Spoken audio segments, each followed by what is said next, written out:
오늘 사도행전 2장 36절 말씀을 읽었지만 사도행전 2장 14절부터 36절까지의 내용을 함께 나누면서 은혜를 나누고자 합니다. 저는 지금 우리 교회에서 중등부를 담당하고 있습니다.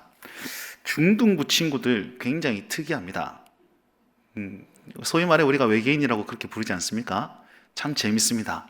지난주에 저희 학생위원들이 뭔가 게레그레이션 같은 걸 했는데 사행시를 했습니다. 삼행시를 했습니다. 시험 성적이라는 걸로 삼행시를 했는데 누가 손을 딱 들든 이렇게 얘기했습니다. 시험을 쳤습니다. 험악한 얼굴의 엄마를 만났습니다. 성적은 어떠냐? 적어요. 제가 그걸 듣고 우리 교사들이 다 빵 터졌어요. 이렇게 굉장히 중딩스럽게 너무 재치 있게 잘했지 않습니까? 그래서 제가 찾아가서 중학생답게 진짜 잘했다. 우리 친구들이 그런 얘기를 많이 합니다. 우리 식으로 진짜 잘했다. 우리 식으로 하자. 우리 식으로 중학생스럽게 하자. 뭐 이런 말을 많이 해요. 뭐 어른들이 이렇게 하면 싫어할 거야. 어른들이 이렇게 하면 좋아할 거야. 뭐 그거 말고 그냥 우리 식대로 좀 표현하자. 이렇게 얘기해요. 생각보다 그런 거 신경 많이 씁니다. 우리 친구들이. 뭐 팔찌는 해도 돼요. 반지는 해도 돼요. 뭐 귀걸이는 해도 돼요. 뭐 이렇게 한데 우리스럽게 하자. 조금 잘 모자라도 중딩스러운 거 아니냐라고 그렇게 말은 열심히 하고 있습니다. 그런데 정작 제가 중학생 친구들을 정말 잘 이해하고 잘 받아들이고 그렇지는 또 않더라고요. 좀 이해하지 못하는 분들이 꽤 많습니다. 코로나서 지금 제가 열심히 학교 신방을 하려고 애를 많이 쓰고 있는데요. 학교에 신방을 갔습니다. 그런데 누가 봐도 교문 앞에 사복 입은 사람은 저 하나밖에 없었어요. 근데 애들이 우르르 나오면서 이제 몇몇 친구들은 만났는데 몇몇 친구들은 못 나온 거예요. 다 나갔는데 불구하고 전화를 했더니 목사님 앞에 안 보이셔서 집에 왔어요. 자기가 보고 싶은 것만 보는 거예요, 그냥. 그래서 옆에 있는 중3 친구한테 야, 니 내 안 보이더나? 보이던데요? 바로 보이던데요? 자기는 교문에 나와서 이렇게 가는데 제가 그 길에 없었던 거야. 여기 있었던 거야. 안 보이지 당연히. 그래서 그 다음 학교에 가가지고 제가 서 있는 곳을 사진 찍어가지고 목사님 여기 서 있다. 나 만나고 가라 했거든요. 문자가 왔습니다. 목사님 거기 있으면 저 못 만나요. 왜? 여기 정문 아니가? 정문은 거기서 왼쪽으로 5m를 가야지 거기가 정문이래요. 생각해보세요. 5m는 여기서 저기입니다. 근데 내가 저기 있으면 못 만나고 여기 있으면 만난대. 이게 무슨 말일까요, 이게? 우리 중학생 친구들은 자기가 원하는 것만 봐요. 자기는 이렇게 나와서 이렇게 간다는 거예요. 내가 저기 서 있으면 자기를 못 만난대. 그래, 알겠다. 지가 말하는 정문에 서 있었습니다. 우리 친구들 이래요. 재밌죠, 그죠? 이게 자기가 보고 싶은 것만 봐요. 그래서요, 제가 그들을 이해하려고 한들 다 이해가 안 되더라고요. 그래서 처음에는 제가 설교를 준비하는데 우리 중학생 친구들에게 맞춰서 설교를 했습니다. 굉장히 웃기기도 하고 재미있게 하기도 하고 뭔가 쉽게 전하려고 노력을 많이 했습니다. 지금 포기했습니다. 이유는 두 가지입니다. 제가 못 맞추는 것과 또 하나는 이 말씀을 중등부 친구들에게 맞추니까 말씀이 말씀답지 않아서 그렇습니다. 이 본문을 전하는데 이 본문을 이렇게 전해야 되는데 이 본문을 이렇게 전하면 쟤네들이 못 알아들을 것 같아요. 그러니까 이렇게 전하다 보니까 이 메시지가 안 나오는 거예요. 그래서 지금은요 엄청 어렵게 전하고 있습니다. 그래서 프리젠테이션도 이렇게 뭔가 정리를 잘한 어떤 모양이라도 보이고 지루하지 않도록 열심히 애를 써서 하고는 있습니다. 감사하게도 우리 중등부 친구들이 설교를 진짜 잘 들어주고 있습니다. 그 다음 주에 기억을 못해서 그렇죠. 우리 몇몇 친구들은 목사님 정말 설교 쉽게 잘 전하시는 것 같아요 라고 얘기해 준 친구도 있었습니다. 그래서 그 친구에게 다음 주에는 더 어렵게 전하도록 하겠다라고 약속하기도 하고 그렇습니다. 자, 여러분 보십시오. 제가 중등부 친구들에게 맞추려고 하니까 그게 다 안 되는 거죠. 근데 이게 비단 기성세대와 중등부 친구들과의 그 거리감 뿐일까요? 여러분 이 자리에 앉아 계시는데 옆에 앉아 계신 분 진짜 잘 맞으신 분들입니까? 뒤에 계신 분들은요. 우리 모두가 잘 맞는 사람은 아니잖아요. 서로 다 이해하고 다 공감하고 다 함께하고 다 나누고 다 축복하고 아주 아름다운 관계로 우리가 다 모여 있습니까? 그거 아니라는 거예요. 나하고 안 맞는 사람 분명히 있습니다. 그리고 꼴보기 싫은 분도 계실 겁니다.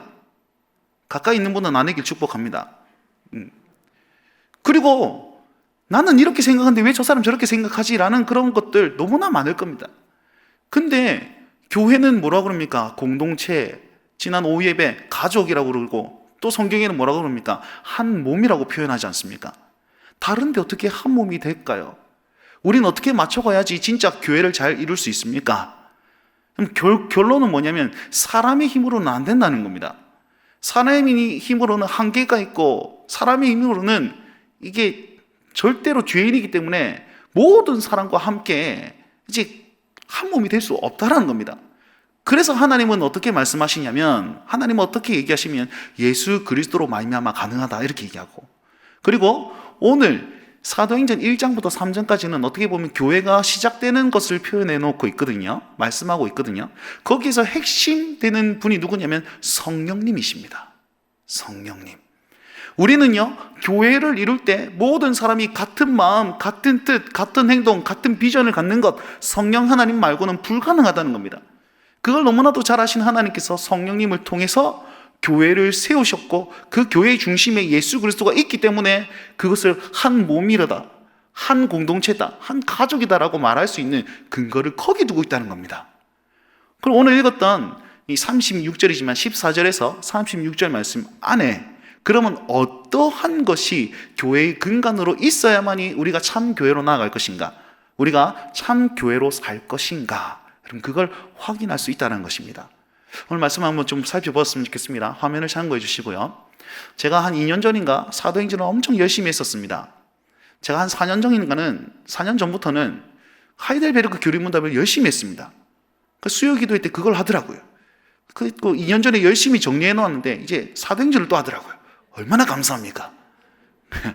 그래서 어떻게 보면 이 본문만 제가 설교하기보다는 조금 더 이렇게 좀 시야를 넓혀서 그렇게 좀 설교를 해볼까 싶습니다. 자, 사도행전은요 1장에 우리 예수님께서 약속하십니다. 그 약속이 어떻게 성취되는가를 보여주는 그런 책이기도 한데요, 첫 번째는 예루살렘에서 일어난 일들이 1장부터 한 7장까지 그렇게 나와 있습니다. 오늘 1장, 2장에서는 성령 강림과 교회의 시작을 얘기하고 있습니다. 자, 이게 예루살렘입니다. 예루살렘. 준비 많이 했죠? 네. 예루살렘의 1장에 보시면 예수님께서 약속을 하시는데 어떤 약속을 하시느냐? 예루살렘을 떠나지 말고 약속하신 것을 기다리라. 약속한 것을 기다리라. 이렇게 얘기했습니다. 우리 예수님께서 무엇을 약속하셨습니까? 바로 성령님을 약속하셨습니다. 그래서 성령을 약속하신 성령님이 임할 것이다라는 것이죠. 그래서 진짜로 임했습니다. 그리고 성령님이 오시면 우리가 어떻게 됐냐? 증인으로 바뀔 것이다. 그렇게 약속을 했단 것이죠. 그게 1장 8절입니다. 1장 8절. 괜찮게 보입니까 혹시? 글자를 다음번에 더 키워서 와야 되나 제가 고민을 많이 했거든요. 함께 1장 8절 한번 읽어보도록 하겠습니다. 시작. 오직 성령이 너희에게 임하시면 너희가 권능을 받고 예루살렘과 온 유대와 사마리아와 땅끝까지 이르러 내 증인이 되리라. 아멘. 이 약속을 딱 하시면서 우리 예수님께서 승천하셨습니다. 그리고 나서 남은 우리 제자들이 무엇을 하고 있습니까? 예, 우리가 보았듯이 마띠아를 선출합니다. 가룟 유다가 자살을 하고 12제자가 좀 11제자로 이렇게 나왔으니까 12명을 맞추기 위해서 이제 마띠아를 선출하는 그런 장면이 나오죠. 10이라는 숫자는 신약시대, 12사도는 신약시대의 교회를 상징하고 있기 때문에 이건 굉장히 의미가 있는 것입니다. 그리고 또 무엇했습니까? 함께 모여서 기도하기 시작했습니다. 간절히 기도했습니다. 마가 다락방에서 120명의 사람들이 간절히 기도했습니다. 그랬더니 약속하신 성령님께서 임하셨단 말이죠.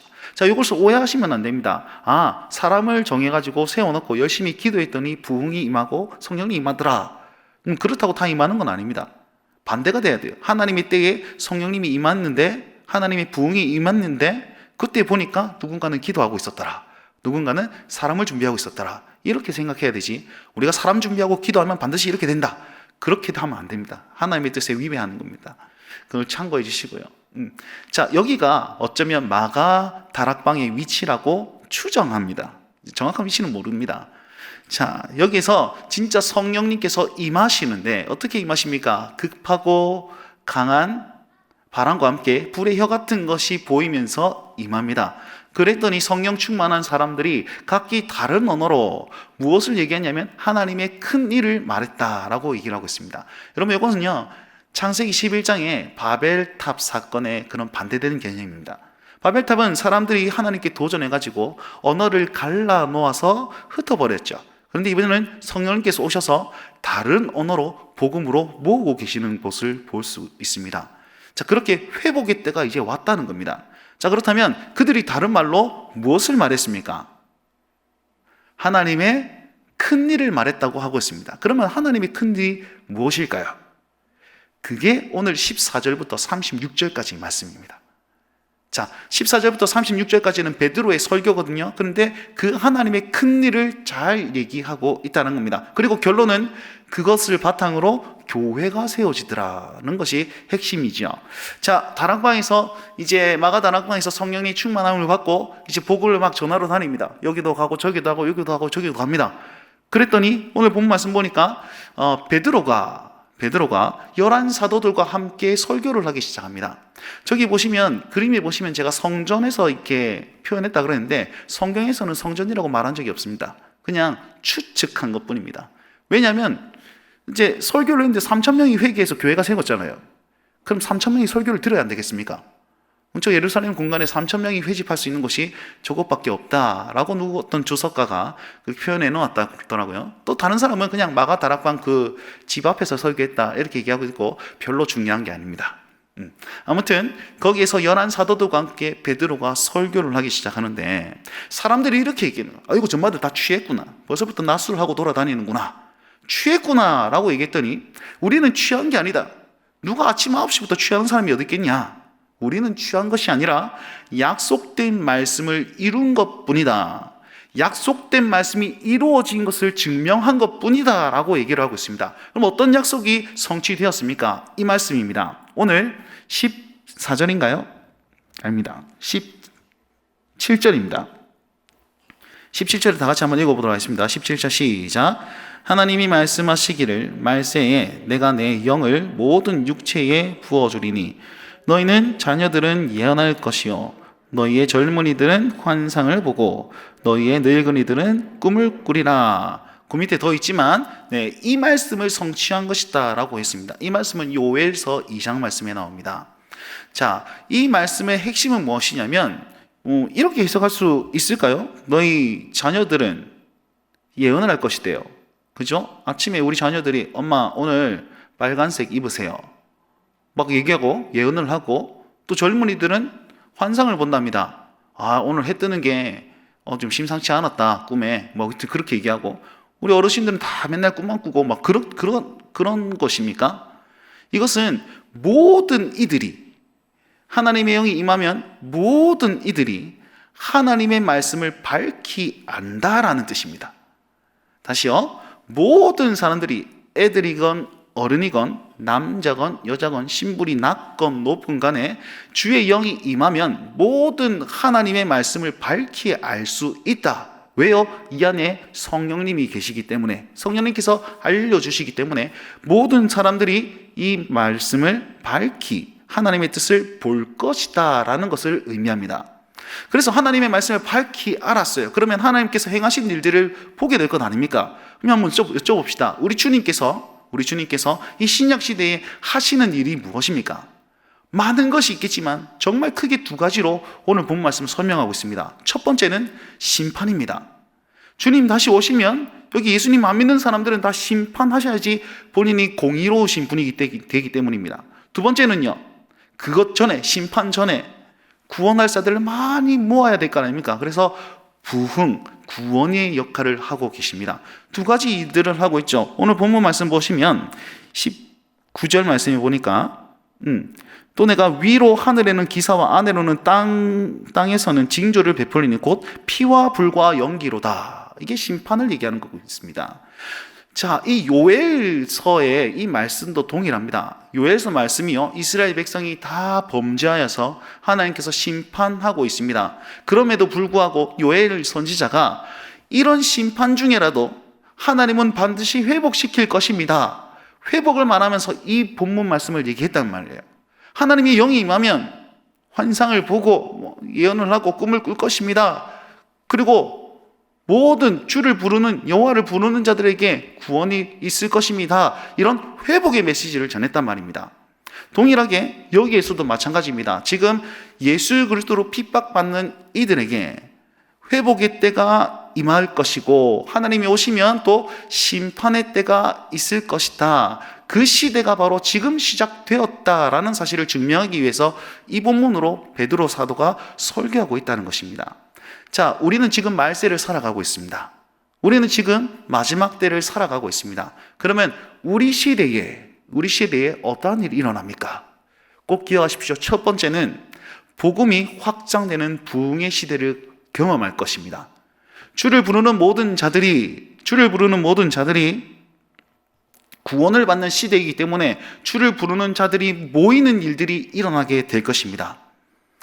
두 번째는 반드시 하나님의 심판이 있는 때가 올 것입니다. 물론 그 중간에 성도의 고난이 있겠죠. 그럼 이 말씀은 그때에 있을 것이다 라고 말하는 게 아니고, 지금 우리가 사는 이 시대에, 이 신약 시대에 일들이 일어날 것이다 라고 얘기를 하고 있는 겁니다. 그래서 우리는 준비하십시오. 성령님께서 언제 역사하실지 모르는 그 대부흥을 준비하셔야만 합니다. 하나님, 오늘 주께서 역사하시렵니까? 하나님, 오늘 내일 주의 부흥을 이루시렵니까? 준비하셔야만 합니다. 두 번째는 언제 주님 다시 오셔서 그 심판의 날을 보일 것인지, 크고 두려운 그 날을 보일 것인지 우리가 준비해야만 하는 것입니다. 자, 새 시대가 열렸습니다. 그 새 시대는 하나님의 심판이 있고 말씀을 깊이 밝히 아는 그 시대입니다. 그 시대인 원리는 무엇이냐? 바로 누구든지 주의 이름을 부르는 자는 구원받는 시대가 바로 지금 이 시대라는 사실이 여기서부터 시작되고 있다는 것입니다. 그러니까 우리 한순간도 주님을 부르는 것을 놓지 마시고 언제나 내 입술에 주를 고백하며 살 수 있는 하나님의 사람들 되시길 간절히 바랍니다. 아멘. 그렇다면 주를 부른다는 것은 과연 어떤 뜻일까요? 저희 SFC 수련회 때 주영범 목사님이란 분이 강사로 오셔서 그런 얘기를 하셨습니다. 자기가 셋째를 이제 출산을 했을 때 아이의 이름을 예수라고 짓고 싶었답니다. 그럼 성이 주시니까 합치면 어떻게 됩니까? 주 예수가 되는 거죠. 그래서 친구들이 부릅니다. 야, 주 예수! 선생님이 부릅니다. 17번 주 예수. 누구든지 주의 이름을 부르는 주 예수라 부르는 자는 구원을 얻으리라. 야, 그렇게라도 불러가지고 구원이 임하면 참 얼마나 좋을까? 그런 생각으로 그렇게 지으려고 했다라는 얘기를 했습니다. 혹시 주집사님들 계십니까? 네, 한번 시도해 보시면 아무 의미가 없습니다. 주 예수를 그렇게 부른다는 것이 아니지 않습니까? 누구든지 주의 이름을 부른다는 것은 그렇게 부른다는 의미가 아닙니다. 그러면 주의 이름을 부른다는 것은 무엇입니까? 바로 신앙 고백을 의미합니다. 신앙 고백을 의미하는데 여기에서부터 여기 22절 말씀부터 33절까지 쭉 이제 예수님에 대해서 얘기를 하는데 핵심이 무엇이냐면 우리 예수님께서 부활하셨다는 겁니다. 하나님께서 이 예수를 다시 살리셨다라는 것이 핵심입니다. 여러분, 이 말씀은요, 이제 사도 바울이 이제 복음을 전하러 막 다닐 때에 가장 핵심적인 말씀으로 요걸 얘기하고 있습니다. 회당에 가서 유대인을 전도할 때에 반드시 부활하신 예수님을 얘기하고 있습니다. 너희가 아는 그 예수님이 바로 부활하신 하나님의 아들이시며 그리스도이시다라는 사실을 계속해서 반복하고 있습니다. 이방인들에게는요, 하나님이 창조주이시다 이렇게 얘기를 하면서 복음을 전한단 말입니다.